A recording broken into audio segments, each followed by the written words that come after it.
3 anos depois, entretanto, 607, o imperador romano Focas nomeia Bonifácio III como bispo de Roma, e ele recebe o título e começa então, historicamente, a instituição do papado. Talvez você pergunte, bom, mas eu já li histórias de papas desde Pedro. Como é que vai se dizer que começa o papado em 607? Vale destacar aqui, meus irmãos, que no século VIII, na França, surge um documento chamado As Falsas Decretais de Isidoro. Um documento forjado, um documento falso, que tentou dar legitimidade ao papado, recuando a sua historicidade a Pedro, como se Pedro tivesse sido o primeiro papa, e como se todo papa fosse legítimo sucessor de Pedro. Se vocês quiserem melhorar a compreensão deste assunto, sugiro a vocês a obra de Janus, O Papa e o Concílio, cujo prefácio foi escrito pelo grande tribuno brasileiro, Rui Barbosa, cujo prefácio da obra representa 70% do livro. E Rui Barbosa desconstrói essa ideia da infalibilidade papal. Rui Barbosa vai mostrar que as falsas decretais de Isidoro foram o maior embuste, o maior engodo literário da história da humanidade. E desta maneira, a igreja foi se corrompendo. É claro que nos primeiros 5 séculos da história da igreja, as doutrinas sobre Jesus foram discutidas à exaustão no Concílio de Nicéia em 325, a divindade de Jesus Cristo. Em 381, no Concílio de Constantinopla, a humanidade de Jesus Cristo. No Concílio de Calcedônia, em 451, a pessoa teantrópica de Jesus Cristo. Em 416, Agostinho de Hipona enfrenta Pelágio com as suas ideias heréticas acerca da salvação, porque Pelágio dizia que o homem está tão livre como Adão era antes da queda, e que ele é quem optava por Deus e não Deus quem escolhe o homem. E Agostinho de Hipona, calçado com a verdade, vai derrotar as teses heréticas de Pelágio e mostrar que o homem está caído, o homem está falido espiritualmente, e ele somente pode ser salvo pela graça de Deus. Nós estamos agora falando da Idade Média, que vai do 5º ao 15º século, também chamado de Idade das Trevas, de Escolástica. E nesse período a igreja se fortaleceu politicamente, economicamente, mas se corrompeu moral e doutrinariamente. É importante dizer, irmãos, entretanto, que nunca Deus deixou de ter uma lâmpada acesa na história e um remanescente fiel. E chegar o momento de Deus preparar o caminho para a reforma do século XVI. E a primeira coisa que Deus fez foi um movimento cultural no norte da Itália chamado de Renascença, que mexe em 5 áreas vitais da vida: a economia, as artes, a política, a ciência e a religião. Naquele momento a igreja dominava essas áreas. Naquele momento, ou você era católico romano ou era um pagão. E desta maneira a igreja era a senhora do mundo, dominava a economia, dominava as artes, dominava a ciência, dominava a política, dominava a religião. Mas quis a providência de Deus que esse movimento cultural no norte da Itália arrancasse das mãos da igreja essas 5 áreas tão importantes.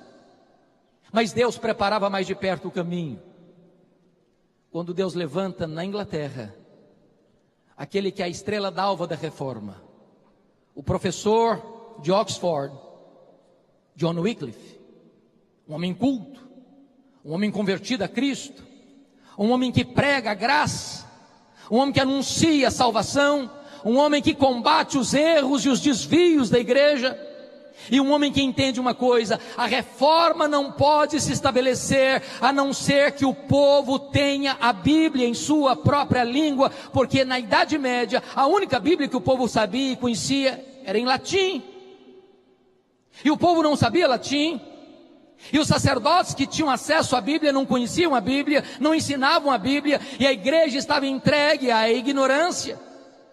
E John Wycliffe entendeu, nós precisamos traduzir a Bíblia e dar a Bíblia para o povo. E ele começa então a traduzir a Bíblia para o inglês. Ele é perseguido, ele não consegue concluir a tradução da Bíblia, mas os seus discípulos, os lollardos, vão concluir a tradução da Bíblia para o inglês. Lá na Boêmia, um discípulo de John Wycliffe, John Huss, convertido a Cristo, prega com muito poder e paixão o Evangelho de Cristo, denunciando os pecados e os desvios da igreja, denunciando as heresias que estavam sendo acolhidas pela igreja. Este homem foi preso, este homem foi torturado, este homem foi queimado vivo pela Inquisição Romana. Deus levantara lá nas barbas de Roma, em Florença, Jerônimo Savonarola, que pregava com tanto poder a palavra de Deus, que a cidade de Florença foi impactada e transformada pela sua pregação, mas por não retratar-se da sua posição evangélica, ele também foi morto pela Inquisição. Mas quando John Huss estava queimando na fogueira, 100 anos antes de Lutero, ele profetizou: hoje vocês estão matando um ganso, mas Deus levantará uma águia, e a esta vocês não poderão matar. Talvez sem saber o que estava dizendo, ele estava apontando para aquele grande momento, quando no dia 31 de outubro de 1517, Lutero haveria de fixar nas portas da igreja de Wittenberg as 95 teses contra as indulgências. Meus amados, a igreja continuou se corrompendo, porque aqueles que se levantavam para defender a verdade eram presos, eram torturados e eram mortos. E agora Leão X está no seu governo como Papa, está tendo o privilégio, entre aspas, de construir o maior santuário católico de todos os tempos, a Basílica de São Pedro, e ele está precisando de ajuda.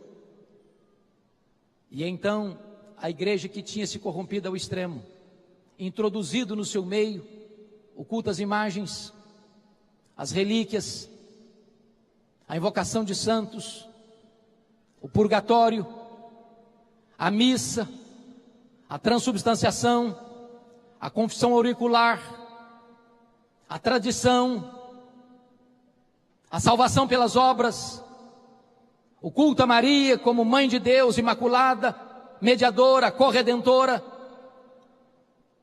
A igreja, que estava sendo eivada de tantos erros, ainda agora recebe o impulso de arrancar dinheiro do povo através de vendas de perdão de pecado.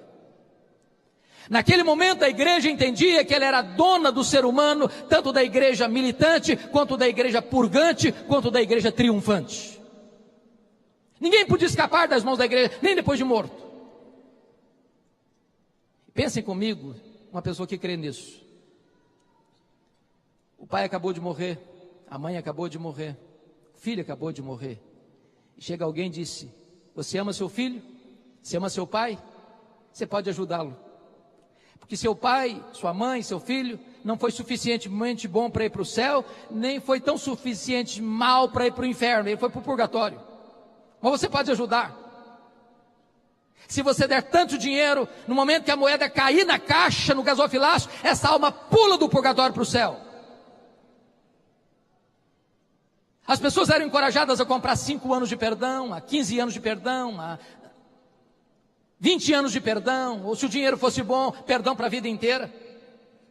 E é nesse momento que Johannes Tetzel vai à Alemanha para vender indulgências. E a essas alturas, Martinho Lutero já era um professor de Bíblia. Martinho Lutero já tinha tido contato com o livro de Romanos. Martinho Lutero já entendia que a justificação não é pelas obras, é pela fé em Cristo Jesus. E então, quando Johannes Tetzel vai para a Alemanha pregar as indulgências, estrategicamente, no dia 31 de outubro de 1517, véspera de Todos os Santos, ele vai fixar as 95 teses contra as indulgências.